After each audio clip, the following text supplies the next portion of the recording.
itong office mate ko. Hindi ko matigilan kasi sobrang galing niya sa... Rocky's Secret Files. Secret Files. It's the kind of bleep you never knew existed. Kunwari inosente pero boy naman pala. Rocky's Secret Files. Secret Files.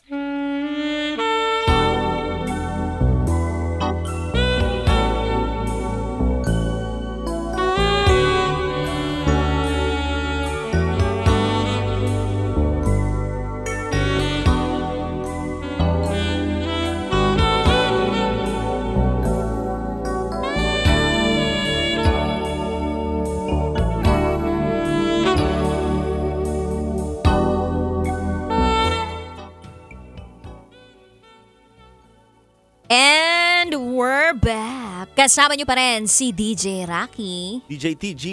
And this is SPG Secret Files. Ng ating kabisyo na si Bonjing. Si Bonjing na nagpahiram ng earphone sa kanyang kaklase na kaibigan niya. Pero nag-iwan ito ng pangit na ebidensya sa kanyang earphones. At buti na lang dumating si Crush para maramdaman niya na maswerte pa rin siya sa araw na yon at hindi malas.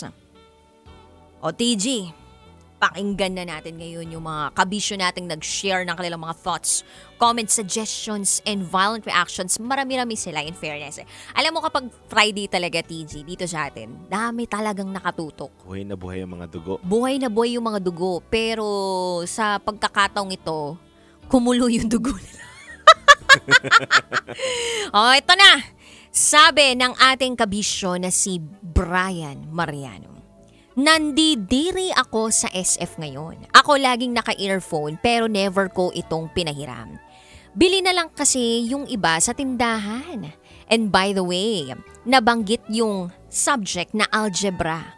PM nyo lang ako sa mga nangangailangan ng tutor ng math. Yun lamang po DJ Rocky, take care always. In fairness naman kay Brian Mariano, nagpresenta pa, no? Nag-plug pa ng kanyang sarili. Para sa kailangan daw po ng tutor sa math, PM nyo daw po si Brian Mariano. Ito naman ang sabi ni DR. Kapag marunong kang manghiram, dapat ibalik mo ito ng malinis.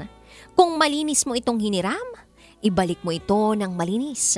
Siguro, mahilig lang manghiram talaga ng earphones yung kaklase ni Bonjing.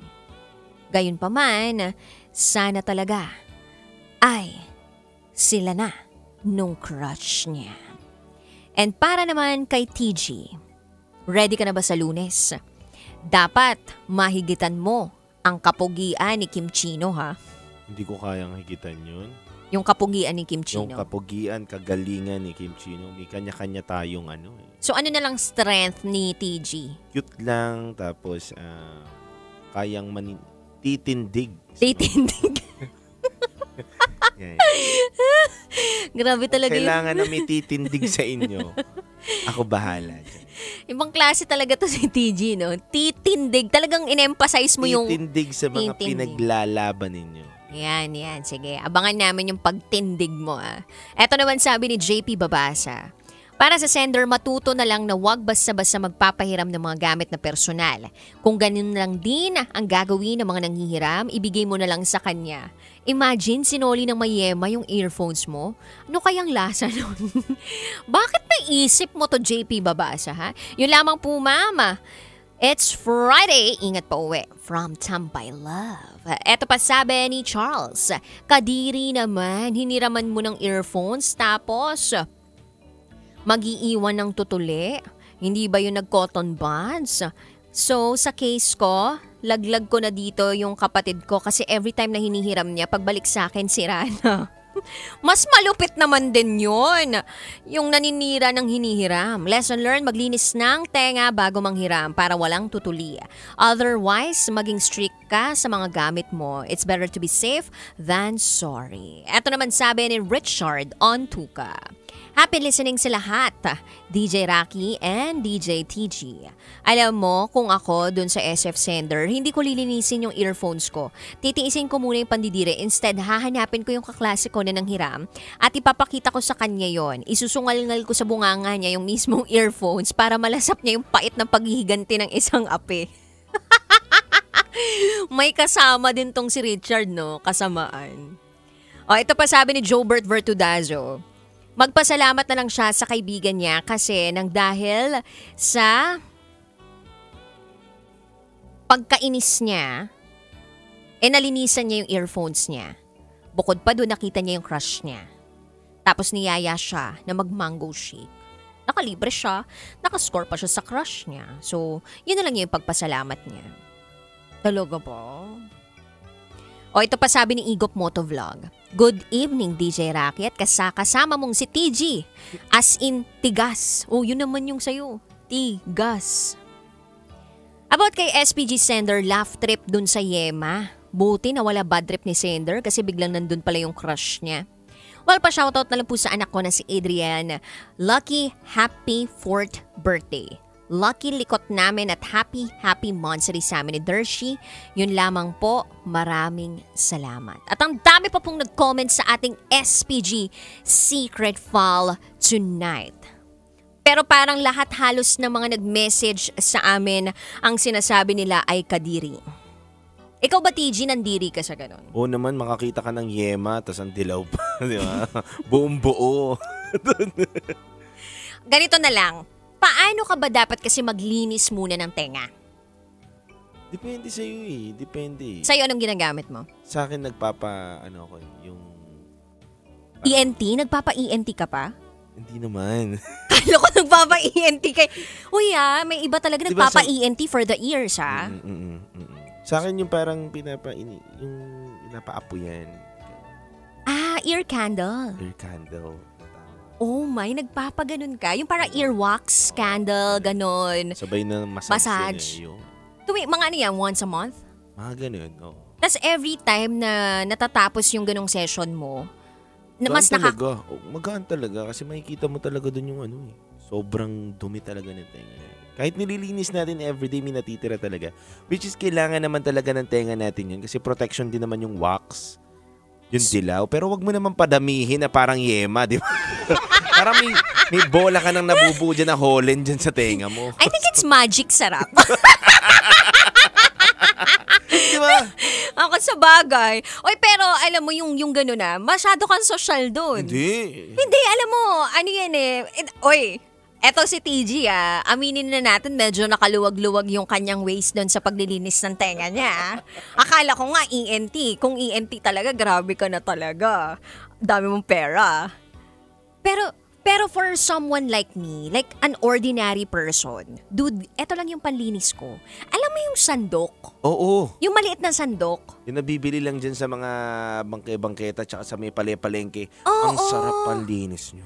Oo, may iba plastic. Yung iba nga color red, color green, may iba bakal gawa. Yes.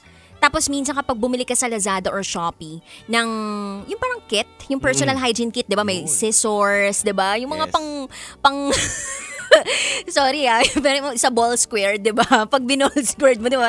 Parang doon mo gugupitin yung ganon. O 'di ba? Meron po akong actions dito na ginagawa sa loob ng boot. Hindi niyo masyado nakikita, pero parang ginugupit mo mga ganon. So lahat ng mga pwede mong ayusin, linisin sa katawan mo, meron na doon sa personal hygiene kit na 'yon na napakaliit na binibigay or nireregalo tuwing December or sa kung ano mang okasyon. But anyway, going back, yung akin, ganun lang yung ginagamit ko.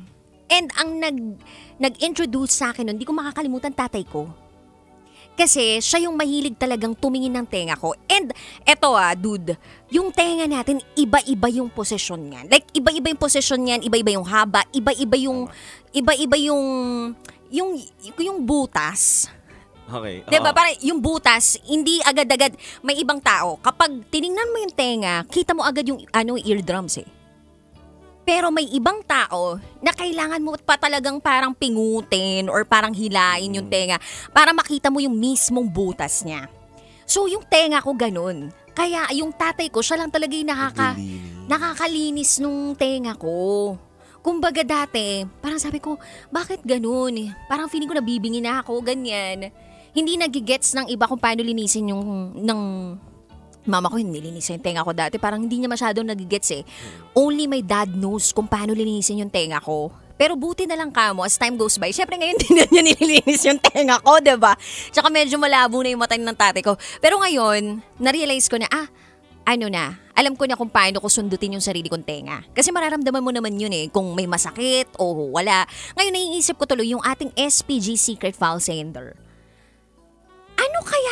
Ano kaya yung posisyon or paano kaya yung way ng butas nung hiram sa kanya? Na ganun kadami yung pumasok. Like parang ang dami naman nun kung sakali. Minsan kasi kahit nasa labas na ng tenga mo kapag hindi mo talaga nililinis. Cotton buds, kahit cotton buds naman yung gamitin mo dun, diba? So guys, I think hindi lang sapat yung cotton buds. Kung merong cotton buds, try nyo din yung sandok. Or kung medyo nakaluwag-luwag kayo, gayahin niyo po si TJ na nagpapa-ear candle wax pa. Pero ako bago ko nagpapa-ear candle dati, nandanasan ko yung pag walang cotton buds, yung stick lang, tapos cotton, iikot doon. Kung alam to ng mga alam to ng mga walang mga pang cotton buds na. Mm-hmm. May stick lang, ng tapos posporo? lalagyan ng, posporo, pwedeng posporo. O mas mahabang stick. Mm-hmm. Tapos yung bulak. Hindi naman to walis ting-ting ha? Iikot lang doon. Tapos yun ang panlilinis mo. May iba nga gumagawa nun. Malas ka lang kapag naiwan yung bulak doon sa tenga mo. Sirtihan lang yun eh. Dude, parang after nun, kulang na lalagyan ka ng bulak sa ilong mo, parang diretso ka na mahihimlay. Eksperto lang yung gumagawa yun. Eksperto lang yun, dude. Eksperto lang. Parang medyo ako kakabahan ako kapag Kapag ganun. Anin mo, babasain mo yung dulo para kumapit dun sa stick. Gaganunin mo sa tenga mo. Tapos yung pala, hindi ka na makarinig, no? After mong gamitin yun. Naiwan na dun yung bulak sa tenga mo, no? Oo. Pero may iba naman na nanghihiram na malinis naman magbalik ng gamit. Nililinis. Dahil nililinis nila. Na kahit nga minsan madumi galing dun sa may-ari, nililinis pa nila. Alam mo, ang naaalala ko talaga dito, alam mo kung sino? Sino? Nalaglag ko na talaga. Kapatid ko. Nanghiram sa'yo? Nanghiram sa akin ng, earphones. Alam mo, di ba kasi syempre kapag smartphone gamit mo, normally may wire yan eh. Oo. Pero kapag iPhone gamit mo, walang wire yun. So yung iba AirPods. Pero meron din naman yung may wire. Yung mga unang iPhone. Oo, mga first gen pa yun. So eto na, nagpahiram ako kasi hilig talaga mag-music ng kapatid ko ever since. So ngayon kailangan ko na yung earphones ko. Sabi ko, Christopher kasi pangalan nilaglag na talaga ng buhay. Christopher, pero naman ako ng earphones ko, ganyan. Nandyan sa kwarto, ganyan. Di kinuha ko. Alam mo yung yung lalagyan ng AirPods, 'di ba? Pagbukas mo ng ganun, alam mo kita mo talaga kasi puti. Sabi ko, grabe naman yung tenga mo. Hindi ka marunong maglinis. Alam mo, sa sobrang gigil ko dun. Buti kapatid ko siya. Hindi ako nandiri ako. Pero at the same time, concerned ako sa kanya. So, ang ginawa ko, nilinis ko yung tenga niya. Halika nga dito, pero may ganun addict na tao maglinis ng tenga. And ako yun. So, yun na, linisin natin yung tenga mo. Ganon. Hindi naman pwedeng gawin niya ng SPG Secret File Sender natin. Linisin niya yung tenga, nakatrabaho niya, no? Pero try mong gawin yan sa crush. Classmate niya, no? Sa crush niya gawin yun. Ayun, pwede yun. Makikiliti pa yun. Hindi lang tenga lilinisin yun, Rocky. Ano? Pati ibang butas. Ay! Bakit ibang butas? Pag pinayagan siyang, sige nga, linisin mo nga yung butas ng tenga ko. May pabulong pa yun. Linisin ko na rin yung ibang butas. I think yung butas naman ng ilong. Yung ilong? Oo, ilong. Masyado naman kayo makakabisyo. Kaya nga Bakit? Alam mo ba kung ilang butas ang meron ng isang tao? Marami. Sige, ilan? Bilangin mo. Wait lang, ChatGPT. How many holes? Ilan kaya? Sa akin, mga 7-6 lang. Uy, masyadong konti yan. Totoo ba? Konti yung 6. Ilan? Okay, eto na. There are 9 openings of the human body. Gusto mo bang malaman kung Sige, ano? gusto ko malaman yan. Gusto ko malaman yan. Magkaiba kung lalaki or babae. Oo. Ah. +1 dun sa babae. I think so. Or +1 dun sa lalaki. Parehas lang. Parehas lang eh. Meron din pala. Butas ang mga lalaki. Ay, iba-iba yung nakikita ko dito. Ilan? Kasi meron pang 11 gates of the body. Oo, 11 may 9. Okay, sabi naman dito, but the body has 9 holes, like a house with 9 doors. So, eto daw yung urethra. Alam mo kung saan yun? Saan? Sa ano? Yung sa ian. Oo. Tama ba? Baka mali pala ako dito. O, yun. Oo. Anus.